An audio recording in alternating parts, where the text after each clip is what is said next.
Hello and welcome to NNC. Today we are reporting about how the fermented herring might be in great danger. The herring is a very oil-rich fish and is as such very vulnerable to many toxic emissions. In this broadcast of NNC we are going to talk about how these toxic emissions affect the inhabitants in our sea. And now over to the first interview. I'm here today on Ulven in northern Sweden with an expert in toxic pollution, Audrey Winslet. So Audrey, which toxins are causing a problem in the Baltic Sea and how and why do they end up there? In the Baltic Sea, and by that definition also the water near Ulven, the toxins that mainly causes the problem are heavy metals like lead, cadmium, mercury and aluminium. And also many stable organic substances, like for example PCB, DDT and dioxins. In the Baltic Sea there is also the ever-present threat of oil spillings, as there are many tankers transporting oil every day in our sea. The toxic pollution is emitted into the sea from many sources, everything from industrials, private use, dumps and agriculture. For example, not far from Ulven in Sundsvall there is an aluminium industrial facility that has been letting out aluminium into the sea for a long time. And in many places near the coast of the Baltic Sea there are paper industries where in the vicinity of them, among others, mercury has been found. And that is just two examples of how heavy metals are and have been let out into the sea.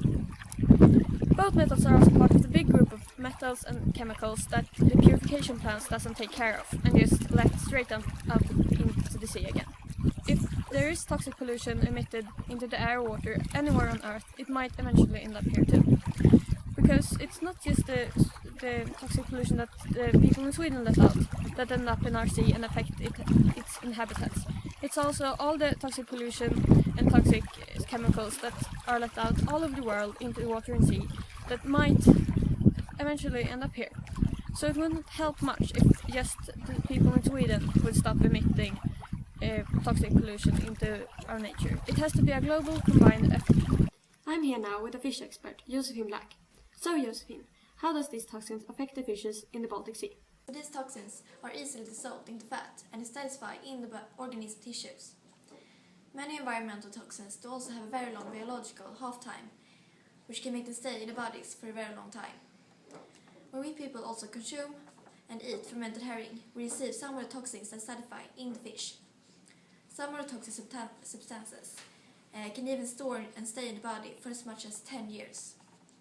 Both PCB and dioxin act like fake hormones when they end up in the body of a fish. Because of that, these toxins can cause reproduction disorders. PCB and dioxin do also have negative effects on the immune system, and they increase the further up in the food chain they come.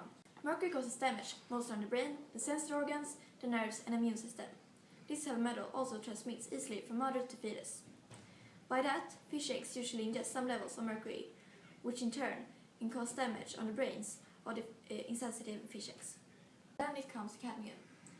This environmental toxin attaches to specific proteins in the kidneys and the liver. So too high levels of cadmium can lead to damage on the kidneys of a fish. It's also a very toxic heavy metal that's present in the Baltic Sea. Just like some other environmental toxins, lead transmits easily from mother to its offspring. It does also have very adverse effects on the nervous system, both in fish and other organisms. Then I have a question to the environmental expert Todd Mosby. What can people do to decrease their impact on the Baltic Sea? Everyone can help save the Baltic Sea. You can put pressure on your politicians and make them move faster in the environment department. Or you can just do easy things that still can make a big difference.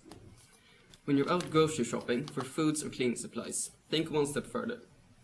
Cleaning supplies can contain phosphate, which can cause severe damage on the sea life.